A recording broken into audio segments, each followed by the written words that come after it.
कम ही होती हैं ऐसी मूवीज जो मास और क्लास दोनों को पसंद हो।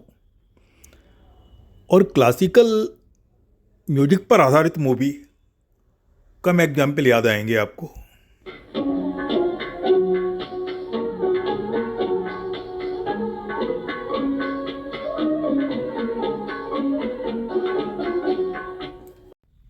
और ऐसी ही एक मूवी है बैजू बावरा, जो दुखांत है। क्लासिकल म्यूजिक पर बेस्ड है, लेकिन फिर भी मास और क्लास दोनों की पसंद है।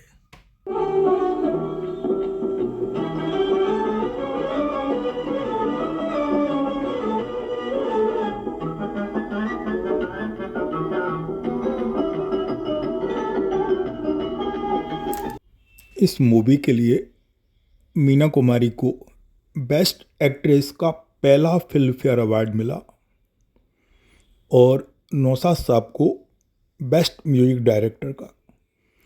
मूवी का डायरेक्शन किया था विजय भट्ट ने और मूवी में कलाकार थे मीना कुमारी और भारत भूषण।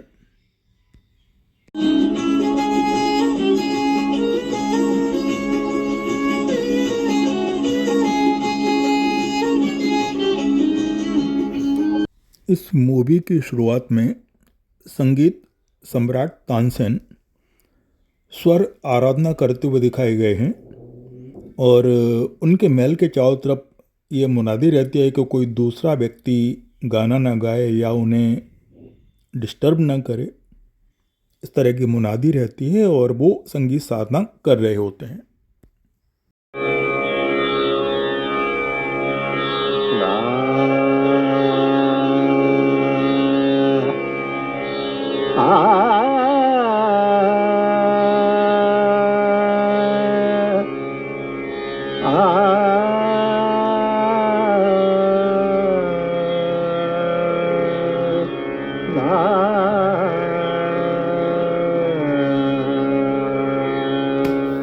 अब होता यह है कि फिल्म के हीरो बैजनाथ के पिताजी बैजनाथ को लेके संगीत शिक्षा के लिए स्वामी हरदास के पास जा रहे होते हैं और तानसेन के महल के सामने से निकलते हैं और अपना भजन गा रहे होते हैं। महल के पहरेदारों ने रोकते हैं, भजन गाने के लिए मना करते हैं, लेकिन कुछ वाद विवाद होने के बाद एक घटना ऐसी होती है दुर्भाग्यवश कि बैजनाथ के पिताजी मारे जाते हैं। बड़ी दुखद घटना होती है। हालांकि इनका इस घटना का तानसेन से कोई लेना देना नहीं होता है, लेकिन बैजनाथ के मन में आ जाता है कि वो तानसेन से अपने पिता की मृत्यु का बदला लेगा। बदला लेने के लिए वो एक पहरेदार की तलवार चुराता है और खुद परेशानी में फंस जाता है। खैर, उसे वृंदावन के एक पंडित जी बचा लेते हैं, जिनका रोल मनमोहन कृष्ण ने किया था, और अपने गांव ले जाते हैं। कोशिश करते हैं कि बदले की भावना उसके मन से निकल जाए। गांव में ही एक मल्लाह की बेटी गौरी होती है जो नाव चलाती है। गौरी और बिरजू की दोस्ती हो जाती है और वो दोस्ती आगे बदल जाती है एक बहुत ही अनोखे प्यार में।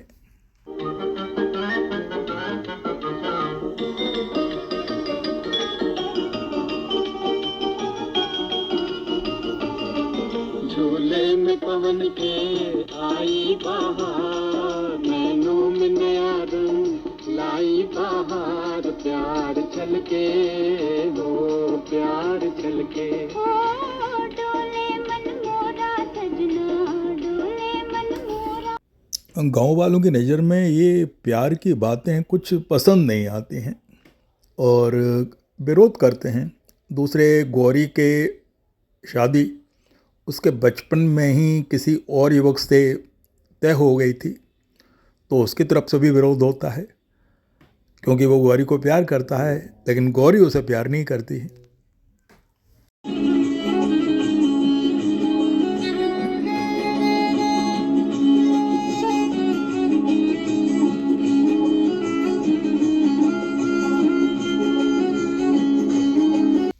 अपने घरेलू संस्कार बस गौरी घर से निकलना नहीं चाहती, लेकिन बिरजू की तान कुछ ऐसी होती है ओ जी ओ, वो वाली मधुर तान कुछ ऐसी होती है कि गौरी फिर एकदम खिंची हुई बिरजू की तरफ चली आती है। एक मशहूर गाना आप सबने सुना होगा, तू गंगा की मौज, जिसके लिए नौशाद साहब को फिल्म फेयर अवार्ड मिला था।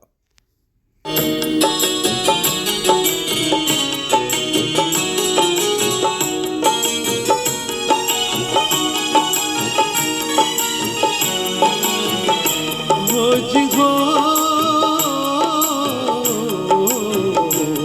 तू गंगा की मौज में जमुना का धारा, तू गंगा की मौज में जमुना का धारा, हो रहेगा मिलन ये हमारा, ओ हमारा तुम्हारा रहेगा मिलन ये हमारा तुम्हारा।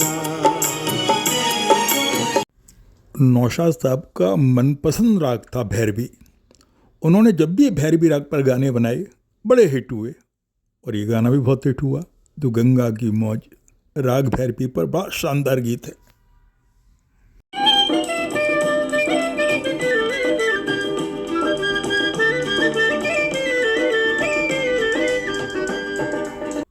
अचानक घटनाक्रम बदलता है और गांव पर डाकुओं का आक्रमण होता है। एक दस्यु सुंदरी गांव पर आक्रमण करती है अपने साथियों के साथ और गांव वालों से कर वसूल करती है। बैजू इसका विरोध करता है और अपना संदेश देता है कि ये बात ठीक नहीं है, लेकिन दस्यु सुंदरी कहती है कि तुम मेरे साथ चलो तो गांव को हम छोड़ देंगे, और बैजू उसके साथ चला जाता है गांव को बचाने के लिए। गौरी अकेले रह जाती है।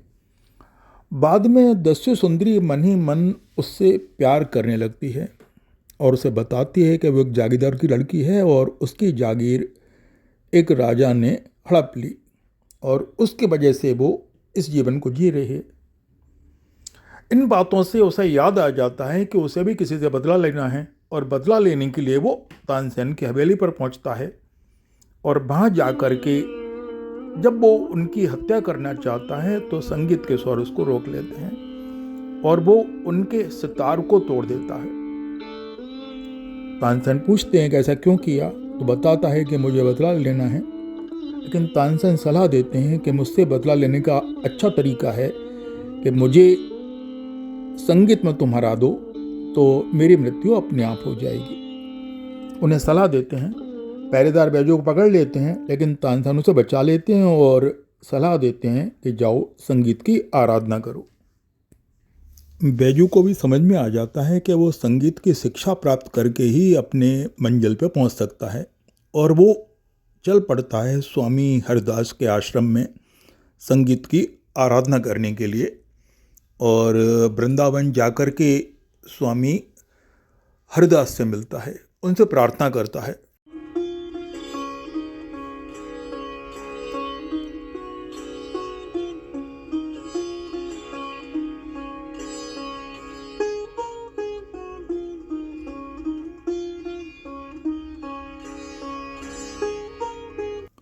संत हरिदास सलाह देते हैं कि बेटा, जब तक मन में बदले की भावना है संगीत नहीं उतरेगा, तो पहले मन में प्रेम की भावना उत्पन्न करनी पड़ेगी।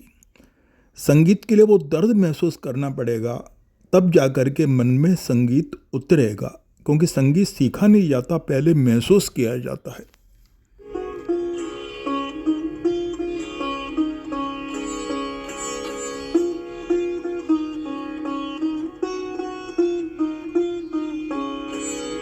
बैजू एकांत में अपने संगीत साधना शुरू कर देता है और उसे महसूस होता है कि गुरु उसे सिखा रहे हैं।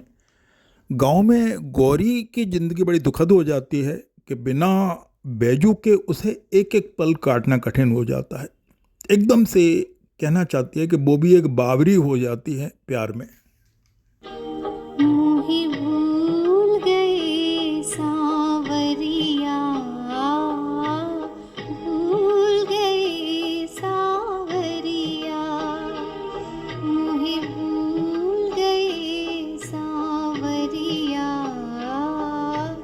भूल गए सांवरिया। एक प्रमुख घटना में बैजू बहुत बेचैन हो जाता है और मन की शांति के लिए गुरु से मिलना चाहता है, लेकिन पता चलता है कि गुरु किसी से मिल नहीं रहे हैं, उनका स्वास्थ्य ठीक नहीं है और चलने फिरने के लायक नहीं है और मंदिर के दर्शन भी नहीं कर पा रहे हैं। तब बैजू बहुत दुखी होकर के एक गाना गाता है। हरि ओम, हरि ओम,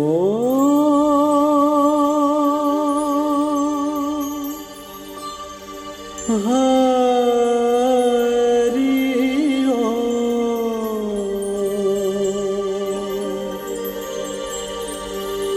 मान तरपत हरि दर्शन को आज मान तरपत। गौरी और बैजू एक बार फिर मिलते हैं। गौरी अपने मन का हाल बताती है, पर बैजू कहता है कि जब तक वो अपने पिता की मृत्यु का बदला नहीं ले लेगा तब तक गौरी को नहीं अपनाएगा। स्वामी हरदास मिलने आते हैं और बैजू को सलाह देते हैं कि मन में दर्द होता है तो संगीत उभरता है।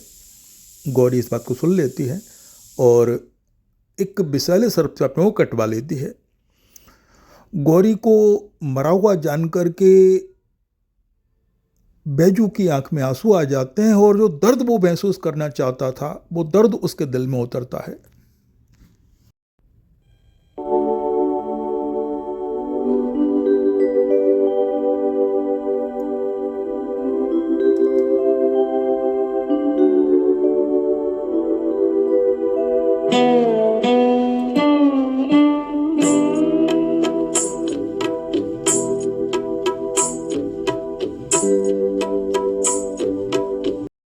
अपनी दीवानगी की हालत में बैजू पहुंच जाता है आगरा, लेकिन उसे गिरफ्तार कर लिया जाता है और जेल में डाल देते हैं।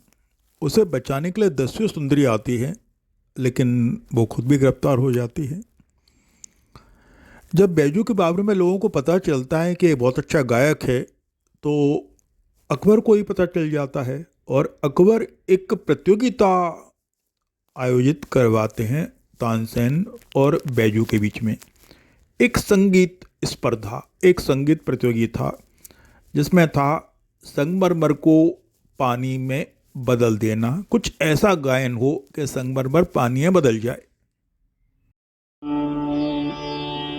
आज गावत मन मेरो झूम के, आज गावत मन मेरो झूम के, तेरी तान भगवान।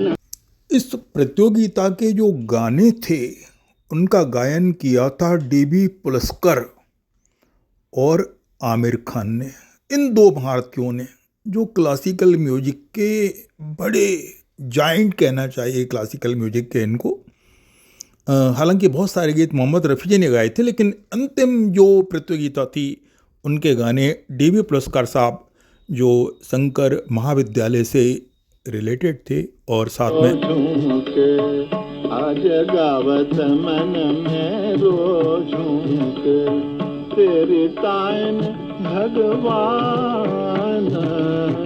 आज गावत मन मेरो झूम के। और साथ में थे क्लासिकल म्यूजिक के धुरंधर आमिर खान, राज की घराने से थे। दोनों ही बड़े संगीतकार, दोनों में ही बड़ा मुकाबला। इस मुकाबले को देखने के लिए लोग बार बार फिल्म देखने आए। बड़ा आश्चर्य होता है, क्लासिकल म्यूजिक जनरली फिल्म में नहीं चलता है, लेकिन इस मूवी में तो ऐसा चला कि दुनिया देखती रह गई। दाता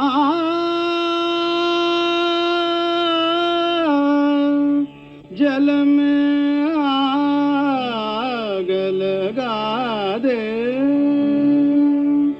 जल में आग लगा दे। आज गावत मन मेरो झूम के, आज गावत मन। और सच में ही संगमरमर मेल्ट होकर के, पिघल करके पानी में बदल जाता है। तालियों की जय जयकार होती है। बैजू को विजयी घोषित किया जाता है। तानसेन अपना पराजय स्वीकार करते हैं, लेकिन बैजू तानसेन को गले लगा लेता है। जब बैजू को पता चलता है गौरी जिंदा है और उसकी शादी होने वाली है, तो लौट करके वापस जाता है, लेकिन यमुना में बाढ़ आई होती है और बाढ़ में वो फंस जाता है। गौरी उसे बचाने आती है और दोनों ही इस यमुना के भाव में दोनों ही डूब जाते हैं और फिल्म दुखांत